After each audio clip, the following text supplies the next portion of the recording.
Pues bienvenidas y bienvenidos a este panel sobre inteligencia artificial y objetivos de desarrollo sostenible, ODS, en México, que hemos organizado con el doctor Lemaitre de la UAM Coajimalpa, con el doctor Arroyo de la Universidad Tecnológica Mixteca, que hoy nos acompaña también como panelista, y yo, Wanda Muñoz, de la Red Seguridad Humana en América Latina y el Caribe. Y contamos con la distinguida presencia hoy de la doctora Yalvi Valderas del INER, la doctora Marisol Flores de la UNAM Morelia, el doctor Miguel Equigua de INECOL, un centro del sistema CONACYT de Centros Públicos de Investigación. Hola. El doctor Félix Castro de la Universidad Autónoma del Estado de Hidalgo y Las Mías, y el doctor Ulises Moya. Hola, Ulises, del Gobierno de Jalisco. Entonces, muchas gracias a los panelistas y participantes por acompañarnos e interesarse en esos temas. Como saben, estas sesiones duran 1 hora, pero en esta breve hora le vamos a sacar mucho jugo para reflexionar juntos sobre cómo y por qué los expertos de la inteligencia artificial se involucran en ciertos sectores de la agenda de los ODS y cuáles son algunos de los desafíos para tener un impacto positivo mayor y mejor en nuestro país. Muy brevemente, para quienes no estén tan familiarizados con los ODS, pues les comento que son 17 objetivos en sectores como salud, biodiversidad, género, paz, en el marco de Naciones Unidas. También se le llama Agenda 2030 y es una referencia de la comunidad internacional con la cual está comprometida México. Y respecto al cual nuestro gobierno tiene obligaciones pues, de implementar programas y proyectos que contribuyan a estos objetivos, pero también de rendir cuentas con indicadores muy precisos, tanto a nivel internacional como a la ciudadanía. Entonces, voy a colocar en el chat unos links que pueden interesarles sobre este tema de IA y ODS, por si los gustan consultar. Pues no voy a detallar cada uno de ellos, pero sí quisiera resaltar una corta investigación que hicimos el año pasado en la Alianza Global sobre Inteligencia Artificial, en la cual participamos el doctor Lemaitre y yo, y en la cual se resaltan 2 proyectos mexicanos, que son los que implementan el doctor Equigua y el doctor Moya, que fueron reconocidos por sus logros a nivel mundial y pues por ello los felicitamos nuevamente. Como comentó Fernanda, por favor, si tienen cualquier comentario, pregunta, por favor, váyalo colocando en el chat. Los panelistas, si gustan poner sus correos también, por si alguien gusta contactarlos después. Y bueno, es todo por mi parte. Ahora le voy a dar la palabra al doctor Lemaitre, que nos va a comentar un poco más sobre la importancia de este tema. Cristian, por favor. Sí, muchas gracias, Wanda. Muy buenas tardes a todos y aprovecho para saludar a nuestros panelistas de hoy. Bienvenidos. En 2015, las Naciones Unidas acordaron el lanzamiento de la Agenda 2030 de los Objetivos de Desarrollo Sostenible para todo el planeta. Tarea monumental en la que solo podemos avanzar si todos nos implicamos en buscar resolver los problemas detectados. Claro que cada uno a su nivel de competencia y de fuerzas disponibles. Es una tarea colectiva, ante todo, y a muchos niveles. Por otra parte, más o menos en el mismo momento que se lanzaba la Agenda 2030, hacía irrupción una tecnología que había alcanzado un nivel de madurez notable, el del uso de redes neuronales profundas para la solución de problemas de clasificación, de predicción y de toma de decisiones, utilizando métodos de aprendizaje sobre colecciones masivas de datos previamente clasificados. Hoy estamos a 6 años de esos eventos y nos preguntamos en dónde estamos y si estas 2 corrientes de actividad humana, la resolución de problemas de los ODS y las técnicas de IA, se han encontrado y cuáles son las lecciones iniciales que podemos obtener de los primeros proyectos de uso de las técnicas de IA para resolver problemas provenientes de los ODS. ¿Cómo se ve desde un país como México esta nueva aventura del ingenio humano a partir de las experiencias actuales? Para avanzar en esta dirección, les quisiéramos preguntar a nuestros panelistas una misma pregunta y pedirles que nos contesten desde su experiencia personal y de grupo. La pregunta sería la siguiente. ¿Cómo utilizan la IA para avanzar en temas como salud, género, biodiversidad y seguridad alimentaria? ¿Y qué les motivó a involucrarse en estos sectores? Empezaremos dándole la palabra al doctor Arroyo, que nos va a platicar, de hecho, sobre sus trabajos alrededor de 3 ODS, los 3 primeros, el 1, el 2 y el 3. Fin de la pobreza, seguridad alimentaria y salud. La palabra es tuya, Ignacio. Hola, buenas tardes a todos.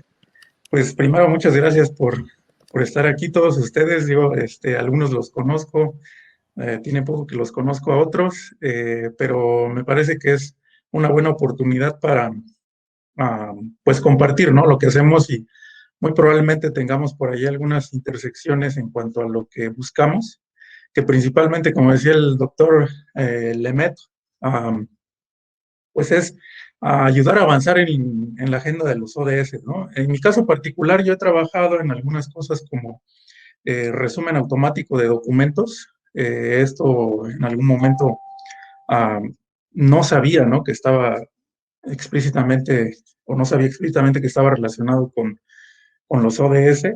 Yo solamente buscaba alguna forma, ¿no? De aplicar, pues, cosas que había aprendido en el doctorado.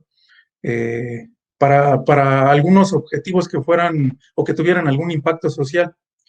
Entonces, en este caso, pues, estos resúmenes de documentos, pues, se utilizaron para descubrir factores que estaban envueltos en, pues, elementos de biología molecular de una bacteria que se llama E. coli. Estuve trabajando ahí con el doctor Collado, que lo conoce muy bien, Yalvi. Y bueno, posteriormente estuve más motivado con esto porque resulta que se podían hacer muchas cosas, ¿no? Con la inteligencia artificial. Y me metí un poco a la cuestión de que, bueno, ¿dónde hay situaciones en donde nosotros podemos aplicar el procesamiento del lenguaje natural, que es una subárea de la inteligencia artificial, para facilitar el acceso al conocimiento y de esta manera tal vez alguien pueda utilizar este conocimiento para, por ejemplo, atender problemas de salud? En mi caso particular he trabajado en salud y actualmente estoy desarrollando un proyecto que tiene que ver con la seguridad alimentaria. ¿En qué sentido? En el sentido de aplicar estos mismos métodos de procesamiento del lenguaje natural al procesamiento de documentos científicos que tienen que ver con agronomía sostenible, agroecología. Hicimos una selección de temáticas, ¿no? Que estuvieran relacionadas con esto y hasta el momento, bueno, hemos juntado cierto volumen, no mucho, porque es muy costoso, pero hemos juntado cierto volumen de datos textuales con los cuales planeamos organizar un grafo de conocimiento y ponerlo a disposición pública, ¿no?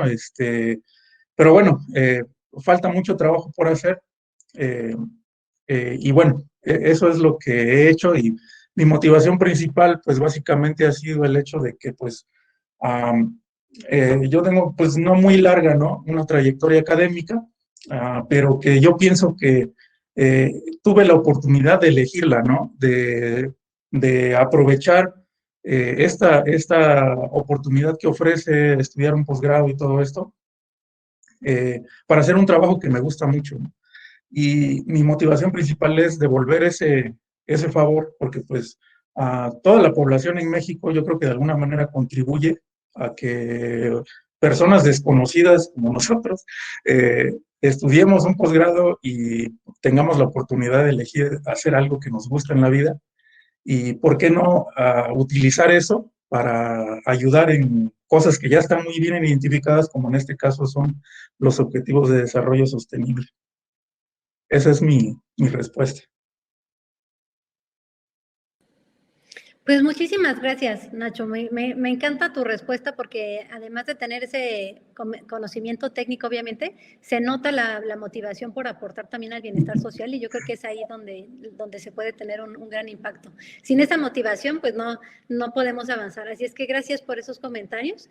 Y ahora le vamos a dar la palabra a la doctora Valderas, que nos va a comentar sobre su experiencia del uso en la inteligencia artificial ahora en el sector salud, en diferentes aspectos sobre cómo entender, diagnosticar, prevenir o tratar enfermedades, pero otro punto que me llamó la atención, Yalvi, también el análisis de gastos médicos. Entonces, muchas gracias. Sí, muchas gracias por la invitación. Bueno, pues les cuento que yo soy investigadora, trabajo en el INER, ahorita mismo pues estamos enfrentando la pandemia, entonces pues ha sido una enorme cantidad de trabajo la que se ha generado en el Hospital e Instituto de Investigación. Entonces está la parte clínica, ¿no? En donde los médicos pues están buscando todas las técnicas clínicas que les permitan salvar vidas y estamos los investigadores quienes estamos tratando de descubrir desde diversos puntos de vista las enfermedades respiratorias. Yo ya estaba trabajando con una enfermedad que es fibrosis pulmonar idiopática, que de repente resultó ser interesante porque pues no sabemos si las personas que tienen COVID pues van a enfermarse de fibrosis pulmonar. Entonces se ha vuelto muy interesante esta área de estudio, hemos tenido que aprender COVID también. Y entre las cosas que estamos tratando de entender, como tú bien lo mencionas, Wanda, es hacer análisis de diversos tipos, datos clínicos, datos de investigación, y te llamó la atención esto de los análisis de gastos médicos. Esto es interesante porque uno piensa que hay una administración hospitalaria, ¿no? Y que por cada paciente se pueden gastar, no sé, desde 500,000 pesos, 1,000,000 de pesos, dependiendo de la condición en la que esté. Entonces, si nosotros necesitamos, pues bueno, necesitamos consumibles y cosas que son necesarias para que el hospital pueda funcionar, ¿no? Pero a su vez necesitamos también determinar qué características tendrían los pacientes que son distintivos, que los hacen enfermarse más y por lo tanto gastar más, ¿no? ¿Por qué el gasto es importante? Bueno, finalmente es el gobierno quien está pagando, ¿no? Directamente, todos los gastos que tienen los ciudadanos, ¿no? Entonces, pues sí, necesitamos prevenir, ¿no? Prevenir enfermedades. Como lo mencionan muy bien, en la ODS, pues tenemos uno de estos puntos que es justamente salud y bienestar, y básicamente lo que se busca es garantizar una vida sana. Se buscaba que de aquí al 2030 se cumplieran con varias metas, y, por ejemplo, se quería reducir la tasa de mundial de mortalidad, epidemias. Por ejemplo, en ese momento se pensaba SIDA, tuberculosis, malaria. Ahorita mismo estamos pensando en las respiratorias, ¿no? Acceso a servicios de salud sexual, planificación familiar, educación, integración, cobertura universal de salud. Esto es muy importante, se relaciona nuevamente con gastos, ¿no? Y lo más importante, y un poco a lo que yo quería llegar, es fomentar cultura preventiva, atención temprana, buenos hábitos. Entonces, ¿cómo la inteligencia artificial nos puede ayudar con esto? Bueno, pues existen de hecho muchísimas formas, o sea, todo esto lo podemos convertir en datos y podemos realizar análisis descriptivos, de diagnóstico, predictivos, prescriptivos, que nos puedan ayudar a entender y tratar las enfermedades. Entonces, la IA aquí es súper importante.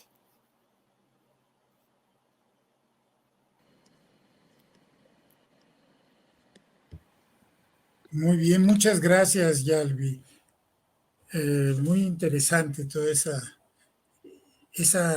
trabajo tan intenso y bajo tanta presión que me imagino que debe de haber en el INER. Así es. Olvidé mencionar mi motivación, pero mi motivación es, a mí yo soy un poco de pasión por la ciencia, entonces es el gusto por investigar y obviamente pues sí, si eso además ayuda a las personas, pues mejor. Muy bien, muchas gracias, Yalvi.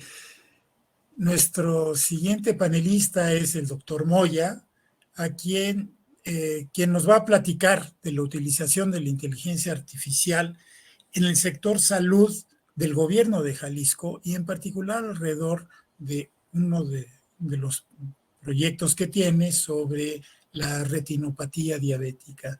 Adelante. Sí, hola, ¿qué tal? Muchas gracias por la invitación otra vez. Un saludo a los panelistas, a mis colegas. Bueno, nosotros en el gobierno de Jalisco tenemos casi un par de años trabajando sobre un proyecto de clasificación de imágenes de retinopatía diabética. Tenemos ya varios modelos convolucionales trabajando sobre esto, y este fue un caso de uso que fue seleccionado, como decía bien Wanda, en uno de los dos casos de México seleccionados por el GPI. Yo considero principalmente porque ya teníamos una buena publicación en IEEE Computer sobre esto, documentado el modelo, y este trabajo está en una colaboración internacional con el Banco Interamericano de Desarrollo en un proyecto que se llama FAIRLAC. Entonces, ahí está el TEC de Monterrey, están otros actores, obviamente la Secretaría de Salud, y ellos están intentando implementar esto. Es algo que hacer una prueba piloto en 3 centros de salud. Entonces están desde poniendo las cámaras, convenciendo a los médicos, viendo dónde van a ir a dar estos pacientes, y nosotros contribuimos en la parte del modelo. Viendo todo lo que se está haciendo en la implementación, pues a veces pienso que el modelo es poca cosa, pero no es trivial los entrenamientos que llevamos. Esto lo empezamos en este tema de investigación, bueno, algo similar, en el Centro de Supercómputo de Barcelona con el profesor Ulises Cortés, y empezamos con otras enfermedades bueno, que utilizan también la misma imagen, como son glaucoma, degeneración macular asociada a la edad, y con eso es lo que hemos estado, nos inicializamos, y con estas herramientas pues hemos estado trabajando ya bastante años, ¿no? Bueno, la parte de motivación, bueno, yo estaba en el extranjero con ofertas de trabajo allá, aquí en varias universidades, porque, bueno, llegué justo en el momento de la ola más alta ahí de Deep Learning, que es justo lo que hicimos en Barcelona, y la mejor oferta para mí fue el gobierno del estado, por mucho, ¿no? Es un sueño de un investigador. Bueno, al menos yo sí me creí el cuento de que había que regresarle algo a la sociedad. A mí me tocó ser becado con ACID y me tomé muy en serio esa parte de regresar algo a la sociedad. Además de ser maestro, yo estuve maestro universitario en la Universidad de Guadalajara 6 años de asignatura. Entonces, creo mucho en esa retribución social, como mis demás compañeros. Me motiva mucho que los demás tengan estas ideas similares a las mías.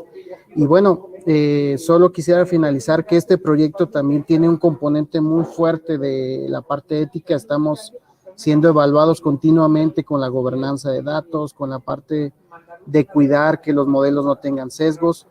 No es solo tirar un modelo, o sea, traernos las imágenes, sino estamos preocupados por cómo están los flujos, cómo están esto, y toda esa parte integral, pues la tenemos que embonar en la dinámica que es del Deep Learning, ¿no? Intentar darle un poco de ver que están viendo las capas, ver que no estén viendo cosas raras, intentar hacer esa caja negra un poquito más, digamos, gris para eso, ¿no? Estos son mis comentarios sobre el proyecto que estamos desarrollando en el gobierno.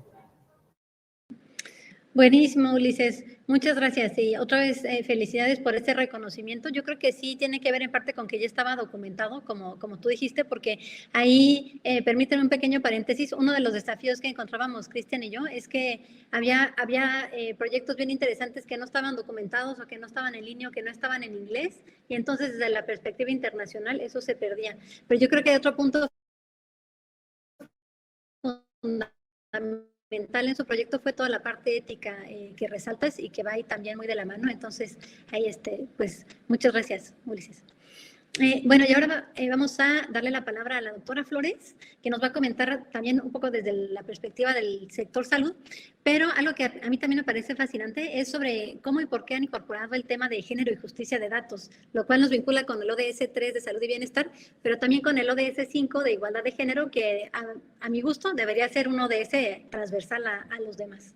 Entonces, por favor, doctora Flores. Hola, sí me escuchan, ¿verdad? Sí. Bueno, pues muchas gracias por invitarme. Pues yo soy matemática de formación. Después fui gradualmente orientándome a las ciencias de la computación y especialmente el aprendizaje automático. Y hace algunos años me topé por primera vez con un artículo que reflexionaba sobre el sesgo algorítmico. Entonces, para mí eso detonó un montón de preguntas que tenían que ver no solo con las buenas prácticas metodológicas en cómputo, sino con temas que tienen que ver con epistemología y con la dimensión cultural y política de los algoritmos. Entonces, a partir de ahí he buscado participar en proyectos interdisciplinarios que están orientados al análisis crítico de algoritmos y a la reflexión sobre la justicia de datos. Y pues los dos temas están atravesados de forma muy importante por esta variable de género. Entonces, como para ubicarnos en este objetivo de desarrollo sostenible que tiene que ver con género, pues quisiera mencionar que 3 de las metas que menciona pues tienen que ver con eliminar las formas de violencia contra las mujeres, con asegurar la participación plena y efectiva de las mujeres y la igualdad de oportunidades, y con mejorar el uso de la tecnología para promover el empoderamiento de la mujer. Entonces, quiero decir que en principio me declaro en contra de lo que se ha denominado tecnosolucionismo, que es esta postura en donde se cree que la tecnología puede resolver todo. Entonces, creo que si algo hemos visto es el potencial que tiene la inteligencia artificial para amplificar todos los problemas que se quieren erradicar en este punto, ¿no?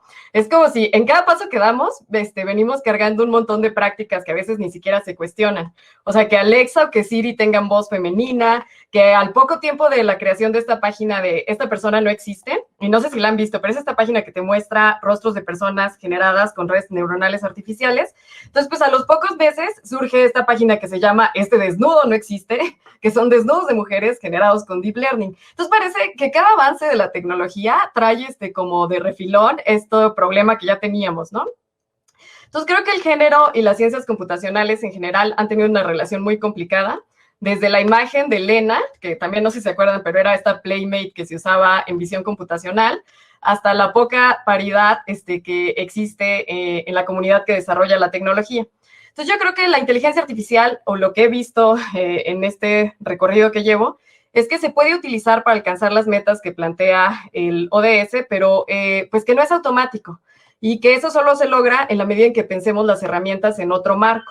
Y en ese sentido, para mí ha sido muy importante considerar, por ejemplo, aprender y considerar las epistemologías feministas que analizan la tecnología como un ejercicio de poder. O sea, que buscan cuestionarse este ángulo de tecnología hecha por quién, para que la use quién, el lenguaje de quién, en beneficio de quién, y qué prioridades se ven reflejadas en estas herramientas. O sea, no solo en términos de sexo, sino de clase, de etnia, de identidad. Entonces, creo que pensar los datos y los algoritmos y sus usos y limitaciones a partir de la integración de muchas voces es una de las formas en que la IA puede contribuir a este objetivo. Entonces, algunos ejemplos que he visto que me parecen muy interesantes, pues tienen que ver con iniciativas, por ejemplo, en Argentina tenían esta visualización de la paridad de género en el Senado, en los congresos, y algo tan aparentemente sencillo como ver esa segregación por género, pues puede ayudar a dirigir la conversación al problema que está ahí de segregación vertical y que sabemos que tenemos. O sea, por ejemplo, una ídola aquí en México, pues es María Salguero, que lo que hizo fue tomar datos de feminicidios y ponerlos en el mapa. Y resulta increíble que en un país con el nivel de violencia que tenemos nosotros no hubiera ese tipo de visualizaciones, pero pues es un ejemplo perfecto de las voces que a veces se reflejan o no en el uso de la tecnología. Entonces, del mismo modo, me parece que es posible, a partir de herramientas que permiten examinar un gran volumen de información, identificar otro tipo de injusticias que a lo mejor tienen que ver con sesgo de género en notas médicas, con identificar discursos de odio, con identificar perfiles vulnerables. Pero lo que creo es que aunque es importante tener estos datos desagregados que permitan explorar las preguntas, todas esas metas que tienen que ver con el empoderamiento de la mujer no son sencillas, porque pues no hay una aplicación que se vaya a desarrollar y que se vaya a llamar así, Empodérame, ¿no? Empodera.me. Entonces, creo que tiene que haber una motivación, un diseño y una serie de preguntas que vengan de pensar la tecnología de una forma distinta y de no asumir un sujeto universal. o sea, como de recuperar esas diferentes experiencias encarnadas de las personas. Entonces, pues se necesitan más mujeres y más personas no binarias, no solamente en la parte de programación, sino en la toma de decisiones, de investigación y de producción de conocimiento. Y cuando pienso en cómo se puede usar y cómo se puede alcanzar ese objetivo, como que yo siempre regreso al problema que tiene que ver con la educación y que también aparece de manera muy importante en los objetivos prioritarios, ¿no? En México. Y creo que hay que defender las universidades como un espacio en donde no solamente está en juego aprender técnicas o adquirir información, sino formar una comunidad que sea capaz de cuestionar de manera crítica la tecnología, en particular la IA, y en donde también se valga la interdisciplina, porque a veces hay aplicaciones que son bien intencionadas, como a lo mejor estos algoritmos que a partir del rostro querían descifrar la personalidad, pero que exhiben así muchísima ignorancia, ¿no? Y entonces yo creo que vamos a lograr usar la inteligencia artificial para alcanzar todos estos objetivos, solo en la medida que no nos quedemos a nivel de código, sino que incorporemos herramientas de un marco de pensamiento más amplio y más preparado para lidiar con la complejidad de todos estos temas.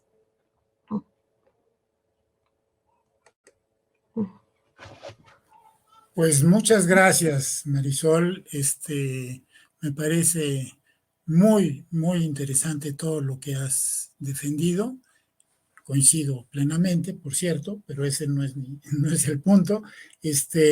Creo que entre muchos puntos que has establecido, el de tecnosolucionismo es efectivamente un problema muy serio que tenemos en todo el mundo y en países como México más, que nos parecen dictar las soluciones desde afuera.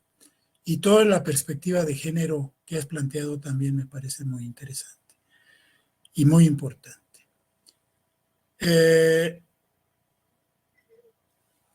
El siguiente, ya me perdí. Vamos ahora, Cristian, con el doctor. Miguel, perdóname, Miguel. Yo tenía mi guión, pero se me cuatrapeó mi guión. Y yo estaba sufriendo con mi computadora también, así que bueno, llegar en este momento. Pues ahora le damos la palabra al doctor Equiwa, que trabaja en problemas fascinantes también y poco conocidos del lado de inteligencia artificial, que son las aplicaciones del medio ambiente, de la biodiversidad, etcétera, y el problema que hay de manejar grandes volúmenes de datos en estos temas. Pero bueno, te doy mejor la palabra, Miguel, para que tú nos digas. Pues muchas gracias por la invitación y por la oportunidad de exponer estas ideas y compartirlas con esta comunidad, que de hecho yo creo que es muy importante que tengamos este intercambio. Un asunto que pues nos motiva en Integralidad Gamma es, bueno, estamos conscientes de que el tema del Big Data en redes sociales, el asunto de su uso en marketing es avasallador, pero muy poco de esto realmente se está utilizando para el bien común, como es esta sección, y sobre todo para el tema de la promoción, vamos a decir, o la coordinación que es necesaria para el asunto de la conducción hacia la sustentabilidad. Nosotros nos dimos cuenta de que particularmente en México, pero también está pasando en el mundo, hay realmente datos masivos ambientales, empezando por las imágenes satelitales, que si uno piensa a nivel de píxeles, pues son volúmenes enormes de datos que ya desde los 70s que se vienen generando estos dispositivos, pues están a nuestro alcance. Tenemos ahí series de tiempo, por cierto, de ese estilo de datos, de cobertura planetaria, ahora y sin considerar los satélites espías con resoluciones de cada 30 centímetros de la superficie terrestre. O sea, es una cosa impresionante.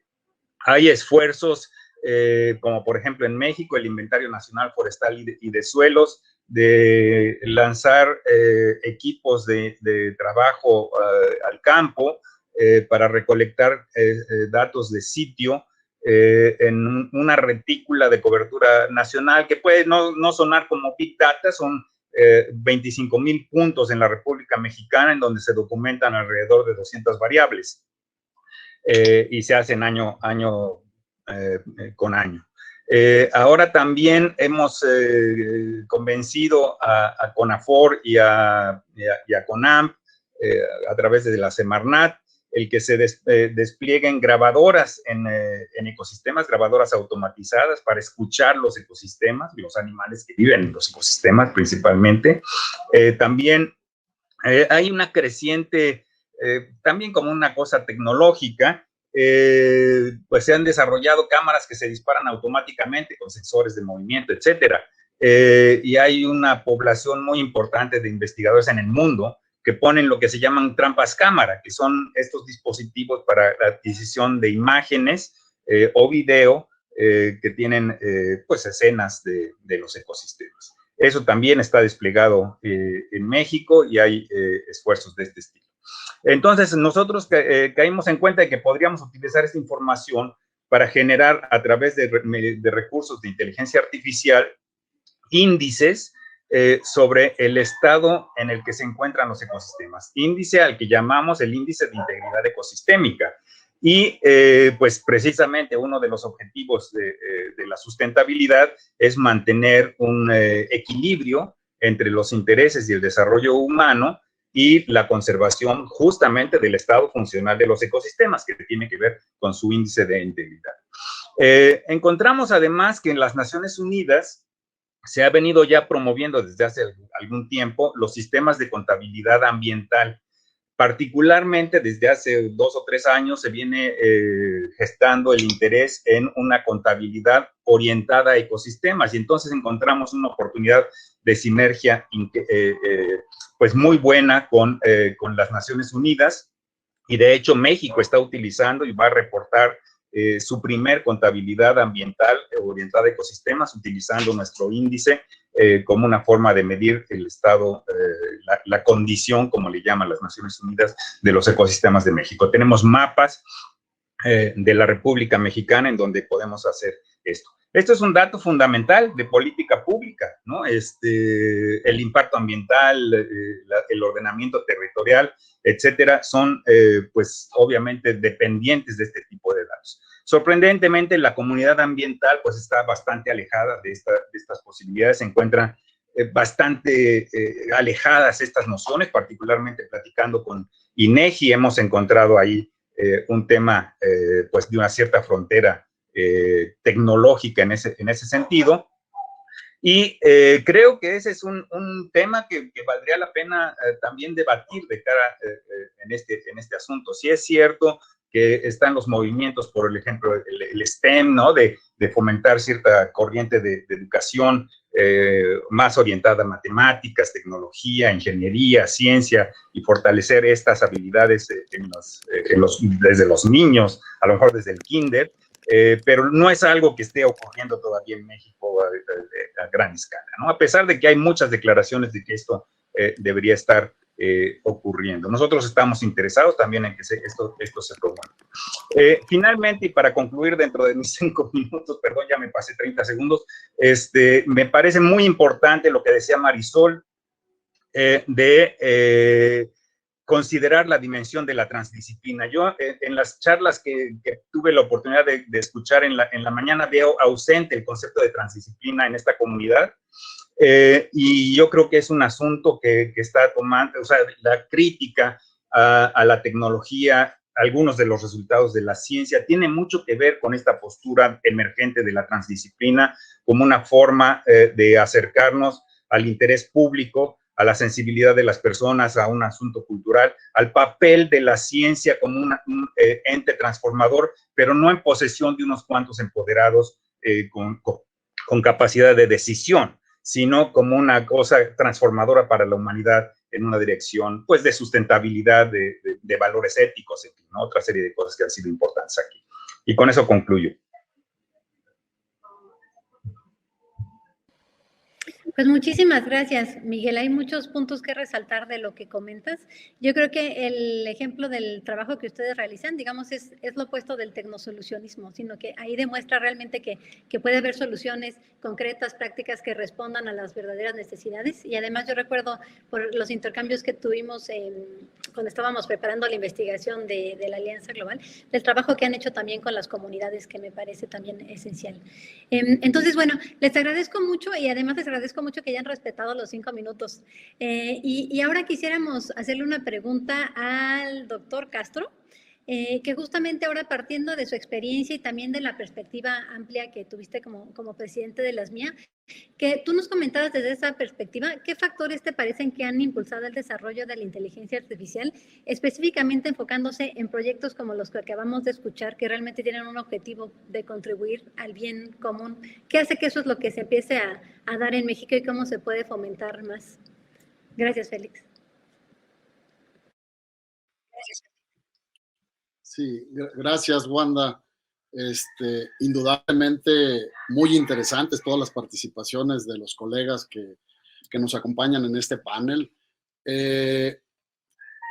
Yo quisiera, antes de decir el tipo de trabajos que se están haciendo, sentar las bases de que en inteligencia artificial en México pareciera que se está haciendo muy poco, sin embargo se está haciendo mucho de inteligencia artificial en México. Nos damos cuenta por la cantidad de gente, mexicanos, que presentan trabajos de investigación a los congresos que organizamos nosotros como SMIA y en los que nos ha tocado la oportunidad de participar. Hay mucha gente y muy variado. Y creo, sinceramente, que muchos de estos trabajos, por transitividad, están contribuyendo a algunos de los objetivos del desarrollo sustentable y en algunos casos sin tener conciencia de ello, ¿no? Por ejemplo, hay muchos trabajos que se han hecho que tienen que ver con educación. Si bien aquí los colegas han mencionado de muchos trabajos en el área de salud, ¿no? En el área de educación en México se ha hecho muchas cosas, aumentándose su trabajo ahora con la actual pandemia, que nos han orillado a utilizar estos mecanismos electrónicos para poder impartir educación, capacitación, entrenamiento, etcétera. Hay trabajos que se encargan de analizar todos estos datos que se generan de la interacción con los ambientes educativos e identificar patrones de comportamientos de aprendizaje. Entonces, eso es bien importante porque entonces automatiza varios de los procesos que nosotros como profesores nos lleva más tiempo. Nos ayuda a proporcionar herramientas para evaluar de mejor forma a los estudiantes. Entonces hay mucho en educación, en salud ya han mencionado algunos de los trabajos, algunos colegas en México han tratado de caracterizar el comportamiento de las personas a las que les da más fuerte este COVID, ¿sí? Hay otros que han facilitado, digamos, la identificación de problemas por este bicho, por este virus. En cuestiones de agricultura se ha hecho muchas cosas utilizando visión por computadora. En procesamiento del lenguaje natural, ahorita que Marisol y algunos de ustedes platicaban de algunos de los problemas asociados a cuestiones de feminismo, cuestiones de terrorismo en determinado momento, se han utilizado herramientas de procesamiento del lenguaje natural a partir de todos los datos que se generan de las redes sociales para identificar agentes con tendencia al suicidio, con tendencia a terrorismo, con tendencia a ser maltratadores, etcétera, etcétera, etcétera. Hay mucho que se ha hecho. Sin embargo, creo que sí es, y esa es una percepción muy particular, que sí creo que es importante fomentar más en los investigadores estos objetivos, estos ODS, porque seguro que si enmarcamos el trabajo de la gente, podemos enmarcar muchos de estos enfoques en contribuir a solucionar algunos de estos objetivos. Entonces, creo que por ahí va la cosa. ¿Cómo lo podemos mejorar? Uno de ellos es eso. A ver, diciéndoles, estos son los objetivos, estos son los problemas. Así México estamos tratando de participar y algo bien importante. Todos sabemos que muchos de los resultados de investigación que tenemos, pues son apoyados por los estudiantes que tenemos. Y estos estudiantes se motivan en muchas ocasiones, por supuesto por el trabajo, pero también por los apoyos económicos, llámese becas, llámese proyectos de investigación que nos apoyan a contribuir a estos problemas. Eso es otra de las vías que en México creo que podemos incrementar los resultados de inteligencia artificial, incrementando, por supuesto, ¿sí?, el apoyo a proyectos de investigación enfocados en estas áreas. Entonces, para no extenderme mucho más allá, esta sería mi participación. Creo que se está haciendo mucho. Por supuesto, estamos en los primeros pasos. Debemos regular muchas cosas. Ya en los paneles de la mañana se habló de algunos principios éticos, de regulaciones que es importante que abordemos. Y pues bueno, sin más, dejo sobre la mesa esos puntos, Wanda, Cristian.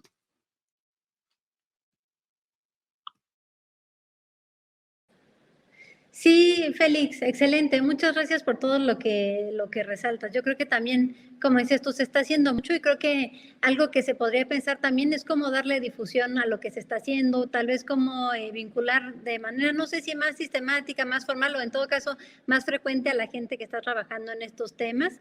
Y yo creo que también ustedes, bueno, quienes me conocen, pero saben que yo en realidad no trabajo yo en temas de inteligencia artificial, sino mi trabajo es en derechos humanos y política pública. Y yo creo que desde las personas que trabajamos en estos temas, pues muchos todavía estamos muy desconectados de lo que pasa en inteligencia artificial. Y yo creo que ahí sería algo interesante de ver, por ejemplo, de las personas que están aquí en el RIA hoy, ¿cuántos son como yo que vienen de ciencias sociales o de derechos humanos o de política pública y vienen para aprender, para dialogar? Entonces yo creo que desde nuestra parte también hace falta pues tener ese acercamiento con todos ustedes. Y bueno, todos los temas que han resaltado son bien interesantes y es difícil tratar de hacer un resumen o una síntesis, pero quiero comentarles dos puntos que a mí me parece muy importante rescatar, y es uno de cómo los temas que ustedes están abordando, pues es porque están respondiendo a problemáticas locales que ustedes observan y conocen en los lugares donde viven. Entonces yo creo que es súper fundamental resaltar eso, porque si lo vemos a escala global, las soluciones a los problemas que tenemos en México, pues no van a venir necesariamente de las investigaciones en Suecia o en Canadá, ¿no? Porque ni conocen los problemas ni conocen las soluciones, que claro que siempre el intercambio es nutritivo, etcétera, pero yo creo que es muy valioso y nunca va a ser más relevante una propuesta que las que surjan de las personas que están trabajando en esas comunidades. Y luego, respecto a sus motivaciones, también me pareció muy importante escuchar cómo hay ese interés personal en contribuir a mejorar la situación en nuestro país, que aunque suene idealista, sí me parece importante rescatarla, mencionarla, reivindicarla, porque es importante, y cómo eso cuando se intersecta con el interés por la tecnología, pues da los resultados que nos están comentando hoy. Y en estos minutos que nos quedan, quisiéramos lanzarles otro desafío para ver si en 2 o 3 minutos podría comentarnos cada quien, bueno, algunos elementos que quieran darnos como conclusión, pero la pregunta que nosotros teníamos para ustedes es que nos dijeran desde su perspectiva cuál es el desafío más importante que deberíamos atender en México para que la inteligencia artificial pues siga apoyando más y mejor el cumplimiento de la Agenda 2030, ¿no? Que como decía Félix, y es algo que vimos, que no es solo en México, porque lo vimos en los trabajos de la Alianza Global, hay muchas personas que están trabajando en estos temas y en estos sectores, pero no lo vinculan con esa agenda.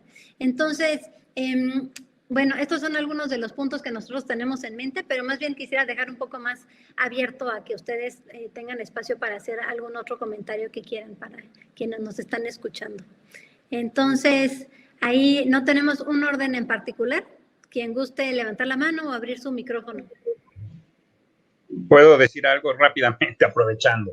Adelante. Yo creo que un gran tema alrededor de esto son los acervos de datos.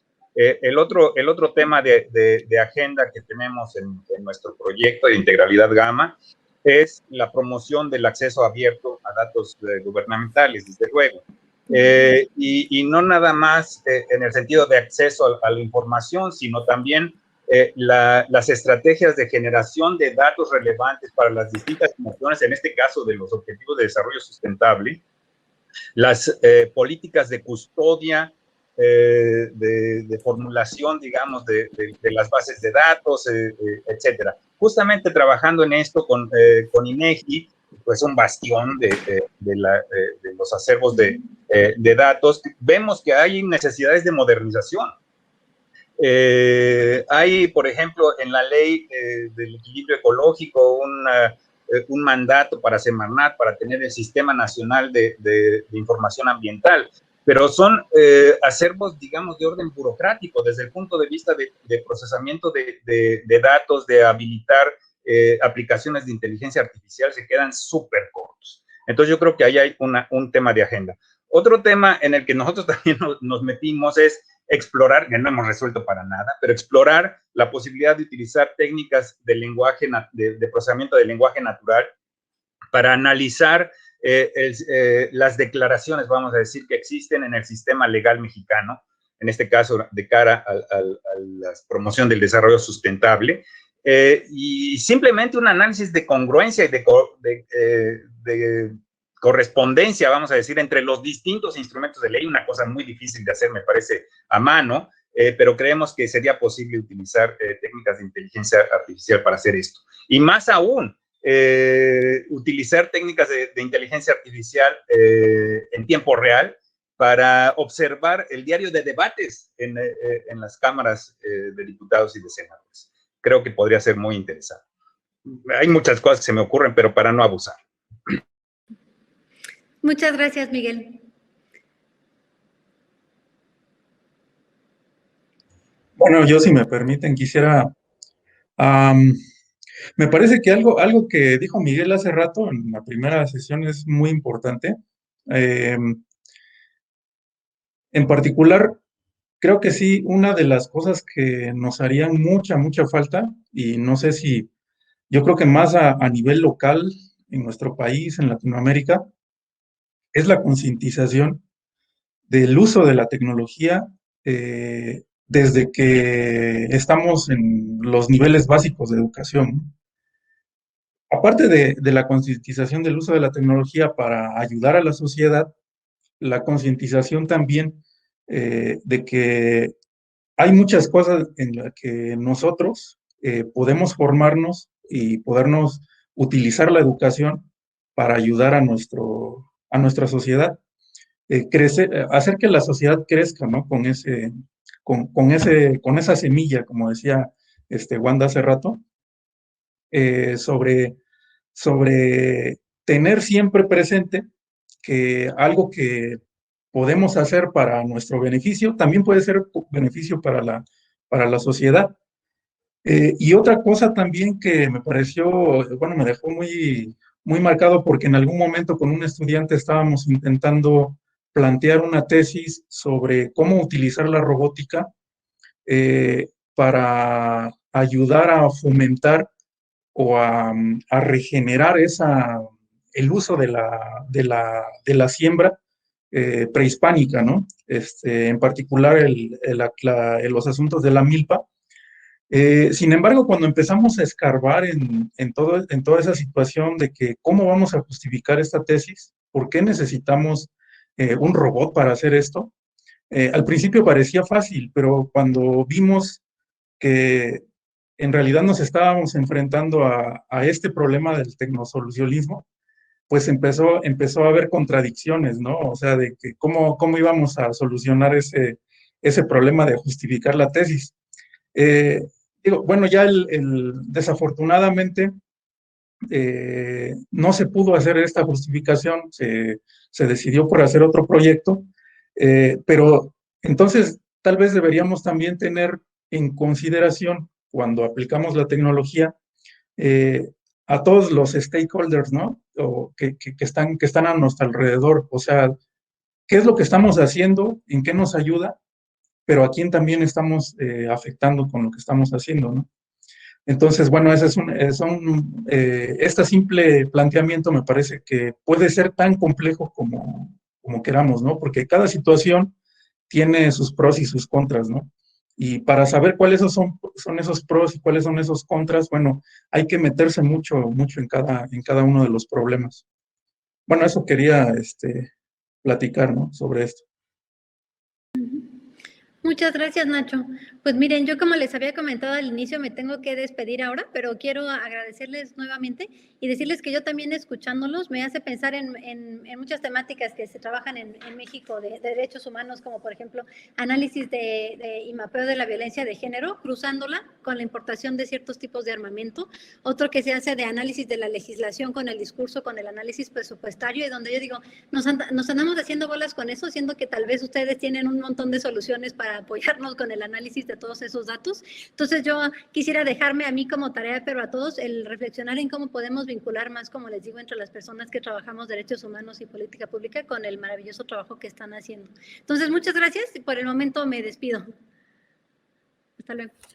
Muy bien, gracias, Wanda. Pues seguimos aquí en la discusión, Cristian, que me parece súper interesante. Félix, adelante.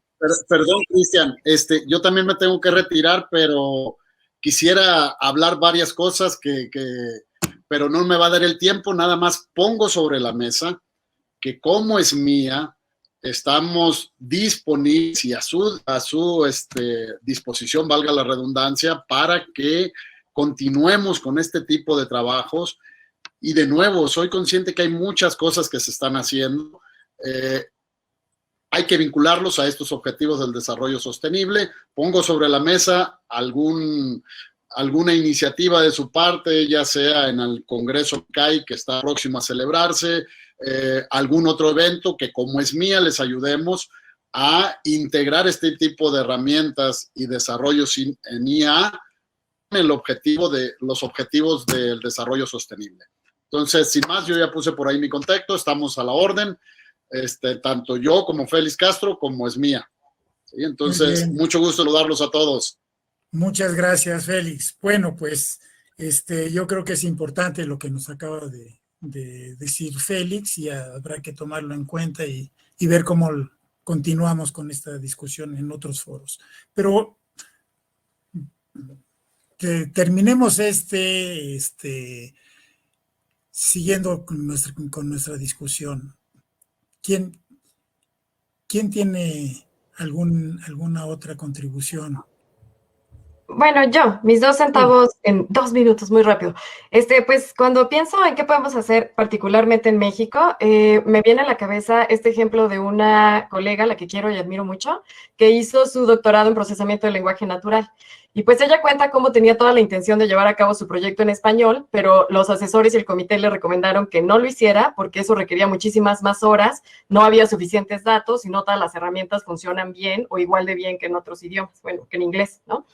Entonces, pues lo que veo aquí es un tema de hegemonía que permea la ciencia y la tecnología y que además es circular, porque todos tenemos mucha presión de publicar pronto y de elegir trabajos, y por lo tanto elegimos trabajar así con bases de datos o con herramientas que a lo mejor ya existen y que se apegan a lo que está validado por la comunidad internacional, que no siempre es representativo de lo que sucede en nuestro país. Entonces, pues ahí, por ejemplo, yo siento que es muy necesario crear un espacio que se salga de esta lógica como de maquila de papers y que nos dé espacio como para pensar en qué necesidades específicas locales se pueden abordar con la tecnología.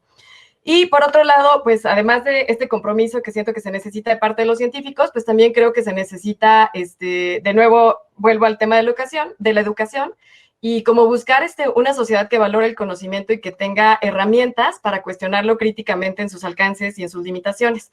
Porque especialmente en el tema de la inteligencia artificial, siento que se puede distinguir mucho de la práctica material, así las herramientas, los métodos que utilizamos, y de todos los discursos y las metáforas que están asociados con la tecnología y que no son neutrales y que alimentan suposiciones y que alimentan como implicaciones que la gente percibe o no de todas estas herramientas. O sea, pienso que muchas decisiones se toman no con base en cómo funciona la tecnología, sino a cómo ese funcionamiento y ese potencial se imagina en la sociedad y en las esferas en donde se toman las decisiones.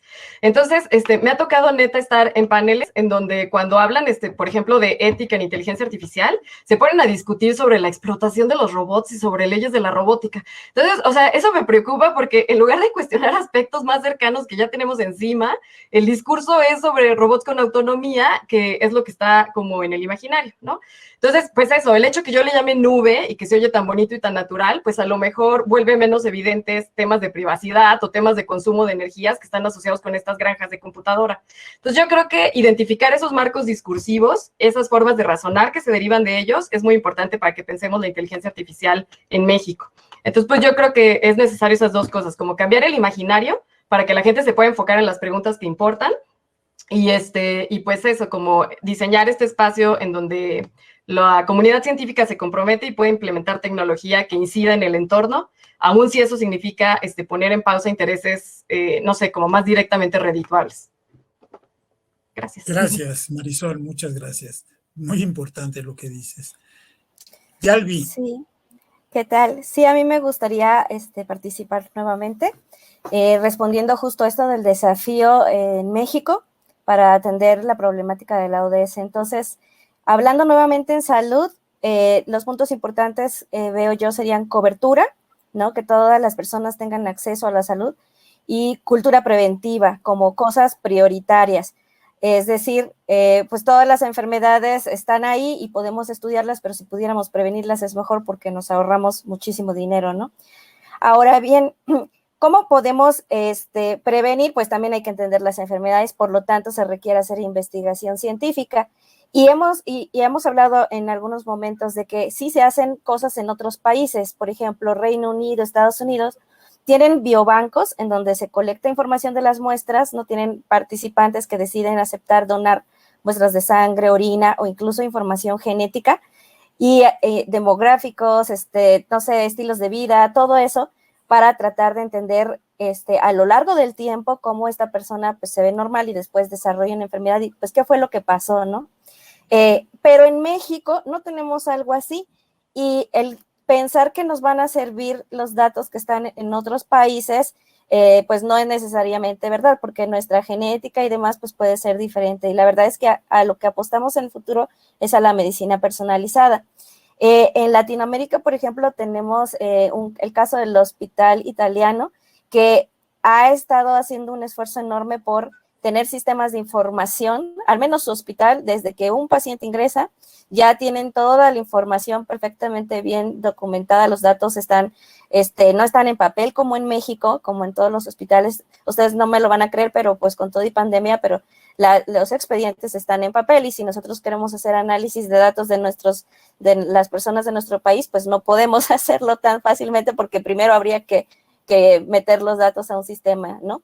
Entonces, la tecnología es importante porque si no, nosotros no podemos recopilar la información. También es importante porque si no, no podemos obtener la información de las muestras o de los pacientes, ¿no? También es cierto, y algo también ya menciona por aquí Marisol, que luego la discusión en otras partes se centra lo de las leyes de la robótica, pero lo que sí es importante es que, ok, si vamos a recopilar todos estos datos de salud y demás, pues también tenemos que tener sistemas de seguridad, ¿no? Eso es súper importante cuando estamos hablando de la salud de las personas. En México no tenemos suficientes personas calificadas ni para recopilar datos, ni para analizarlos, ni nada. Queremos ayudar formando estudiantes para que aprendan, pero tampoco hay plazas. Entonces se vuelve muy complejo esto. Y luego si por alguna razón logramos tener los datos, ni siquiera tenemos estándares para compartir los datos en la misma institución o con otras instituciones del país o con otros países, porque además tienen diferentes leyes, ¿no? La legislación es diferente. No tenemos financiamiento suficiente del gobierno para todo lo que tenga que ver con salud. Y pues tenemos muchos problemas. Lo que sí tenemos es buena voluntad. Las personas que estamos trabajando en esta área, queremos invitar a más personas que nos ayuden porque tenemos muchos problemas.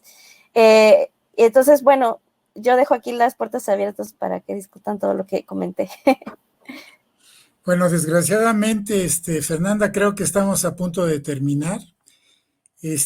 Yo tenía pensado hacer una recopilación de todas las cosas, pero uno, no tengo tiempo y dos, me sería imposible destacar algo de lo más importante que se ha dicho, porque todo lo que han dicho ha sido muy importante.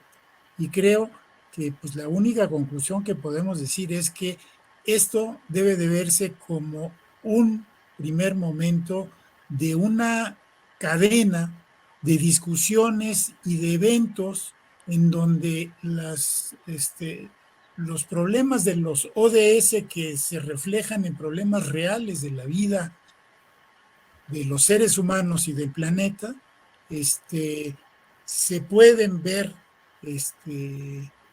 pues si no resueltos, por lo menos mitigados, con ayuda de una tecnología apropiada. En la mañana tenía una discusión en el panel, ya con esto termino, en donde yo decía que había que cambiar el tipo de inteligencia artificial que hacemos en México, que tendría que estar más cercana a nuestros problemas, y alguien del panel pues preguntaba pues qué tipo de inteligencia artificial. Bueno, Wanda les contestó, pues vean el panel que tenemos a la 1 sobre ODS e inteligencia artificial, porque ahí va a haber muy buenos ejemplos de el tipo de inteligencia artificial que se necesita y el tipo de mentalidad que tenemos que fomentar en nuestros estudiantes y en nuestros jóvenes investigadores. Yo aquí hablo como el decano, ya para todos ustedes son unos jóvenes para mí. Y no sé, Fernanda, creo que ya me pasé un minuto. Está perfecto. Muchísimas gracias a todos por acompañarnos. Desafortunadamente no tenemos más tiempo, pero la mayoría de los participantes ya dejaron aquí su correo por si alguno de los que nos está escuchando quiere contactarse más adelante. Es imposible dar una conclusión final porque hemos discutido cosas muy, muy interesantes. Muchísimas gracias por su participación. Es una contribución valiosísima para RIA.